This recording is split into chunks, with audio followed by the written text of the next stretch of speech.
Well, after the success of restoring the handle of my last Estwing or Eastwing hammer, I'm now going to attempt the second attempt. Now, this particular one, again, as you can see, they are missing leather washers, because what happens is as the thing dries out, they crack and you lose a wash or two. And most people, what they do is just cover the handle with duct tape, and a very expensive lovely hammer then becomes an uncomfortable sticky handled mess, which basically ends up being discarded. Now what I'm going to do this time, like the same as last time, I've got some general purpose silicone. This is a brown one, and what I should do is, using a wooden chip fork, you know, like we get with the fish and chips, I'm going to put a dab of silicone from the end of the thing between each joint, just a dab like that. Just smear it in. I'm not going to do this in front of the camera because otherwise I'm going to cover my camera with silicone, but I should wear rubber gloves and spread it on like that, just a little bit on each one. You know, dab about the size of a pea or a baked bean between each one, and you can spread it over as it obviously some will form on the top, so you just spread it over and into the next one, and so you're getting about a baked bean size piece in each one. Because at the bottom here there's a, you can't probably see it, but the metal tang of the hammer is indented, so you can actually put quite a lot of silicone in there. I'm using the brown one because it matches the leather. Now, when I've got to the end, right, I should turn it over. I should put it on a piece of plastic so it doesn't stick, a piece of polythene bag or something, and do the same on this side, exactly the same on this side. And then into the middle, I shall spread them out like so, and I've cut a couple of slices of leather thong. This is from just a strip about 1/4 of an inch thick, from a sofa, a settee that we've recently dumped. I ripped the leather off because it might be handy, and here's the first project for it. So a strip of leather, and what I should do is I should hold a piece like that in it.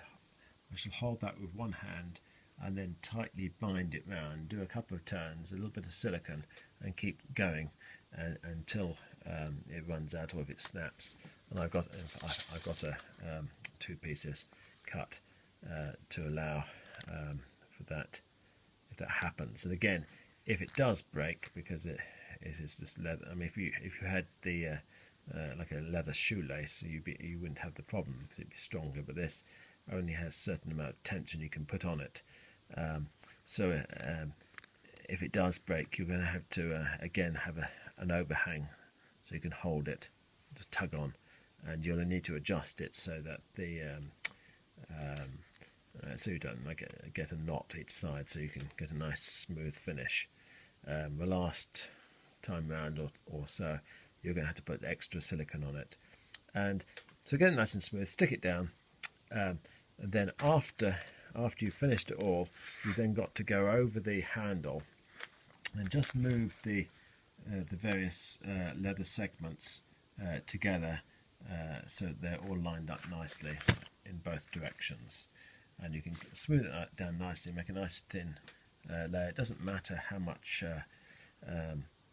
you know, if you've got the finish is not important, because once the silicone has dried, you're basically rubbing your thumb over it, and the silicone will peel off the leather, and but each segment will be nicely joined together, and you'll have a nice smooth edge on both ends, and the repair will be complete.